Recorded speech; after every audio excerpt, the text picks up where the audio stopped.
सारे दोस्तों ने कल देखा कि परसों 7 तारीख वाले दिन हड़ताल की थी। 5 तारीख पेट्रोल पंप वाले हड़ताल की थी। तो किस चीज़ की हड़ताल की थी? 100 रुपए के उत्ते उन्होंने जो पेट्रोल खरीदते हैं गौरमेंट को, गौरमेंट ने उसके 50 पैसे टैक्स लाया। 100 पिछले 50 पैसे उन्होंने कहा जी असी ये 50 पैसे टैक्स नहीं देना। वो भी वो टैक्स ही जो अपने साल पिछों जो गौरमेंट टैक्स देना होता वो माइनस करके देना, घट करके देना है। वो टैक्स लाने के खिलाफ उन्हें हड़ताल की थी और गवर्नमेंट ने टैक्स वापस लिया है। कल नोटिफिकेशन हो गया, गवर्नमेंट ने टैक्स वापस लिया है।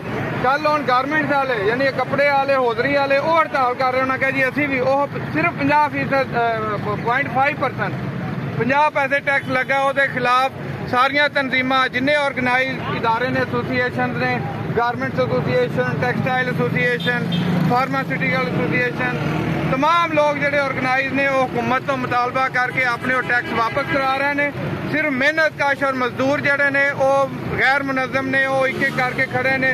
उन्होंने कोई मुश्तरका आवाज़ नहीं जाती गौरमेंट तक, कोई मुतालबा वो अपने इतिहाद के नाल नहीं करते, जिसकी वजह नाल सारे का सारा लोड बिजली के बिल की सूरत होवे, पेट्रोल दी कीमतों की सूरत होवे या दूसरे टैक्सां की सूरत होवे, वो आम मेहनत काश लोगों के उत्ते पै रहा है।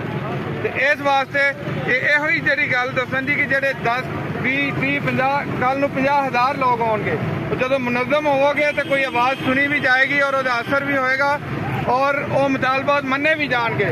वो कमें घट तो घट लेबर से हो, वेजेस से घट तो घट मजदूरी के मुतालबात हो, वो टैक्सां कमी के मुतालबात हो, पेट्रोल बिजली सस्ती करने के मुतालबात हो।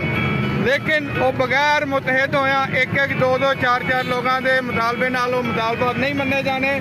ਜਦੋਂ तक कि तुसी हज़ारों की तादाद लखों की तादाद लोग जोड़े ने मुतासरीन ने वो इकट्ठे होकर मुतालबा नहीं रखते अपना।